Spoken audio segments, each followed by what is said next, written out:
እኔ 3 ሴት ጠብሼ ይላል አንዳንዱ እንደ ጀብድ ነው የሚያወራው 4 ሴት ጠብሼ ይላል 4 እህቶችን ነው ከጠባበሳቸው ሊያምኑ የሚገባ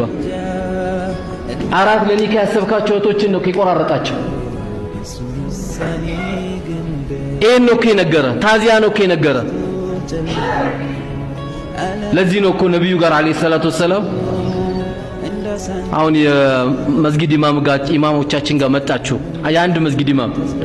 ኢማማችን ነው ጥያቄ ሊጠይቁት ነው ምን ፈለክ ልጄ እንደው ዚና እንድሰራ ፍቀዱልኝ ብትላቸው ምን እንደሚሉ በኹጥባ እንጨት ነው አይደል የሚመጡ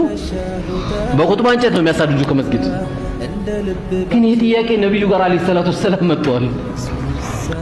ዚና እንድሰራ ፍቀዱልኝ ብለው አልተቆጡትም ማላሉትም ሹፉ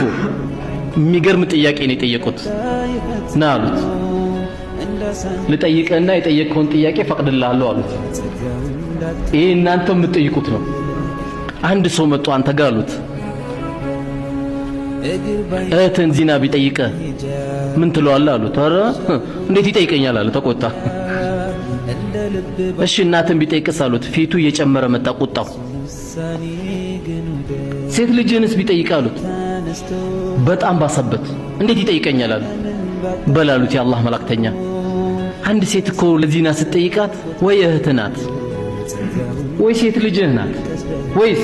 እናት ናት ሲሉት ሳይኮሎጂካሊ ያስተማሩት ነገር በጣም ረበሸው ከዛ ምን አለ ቀደም ዚናር ላይ ጠየቀው አንቱ የአላህ መላእክተኛ ሆይ ይሄ ቆሻሻ በሽታ እንዲያነሳልኝ ደግሞ አላህ ለምኑልኝ አለ ብሎ ጠየቃቸው ና አሉትና እጃቸውን እዚች ጋር አደረጉለትና ዱዓ አደረጉለት እጃቸውን እዚህ ጋር አድርገው ዱዓ አደረጉለት ከዛ ምን አለ ሰሃባ ወላሂ እሳቸው ይሄን ዱዓ ካደረጉልኝ ጊዜ ጀምሮ ሴት ልጅን ለዚና አስቤ አላቅም ሴት ልጅን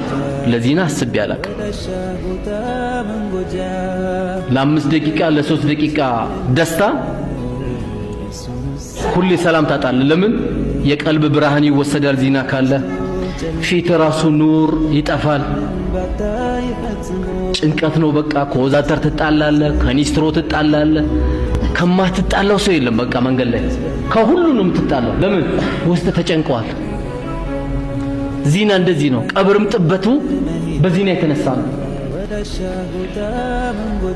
ስለዚህ ወንድሞች ከፍ ማለት ከፈለግን አላህ ባዘዘን መንገድ እስከሄድን ድረስ والله ሁሉ ጊዜ ከፍ ነው የምንለው አላህን ይዞ ዝቅ የሚል ማንም የለም ሁላችንም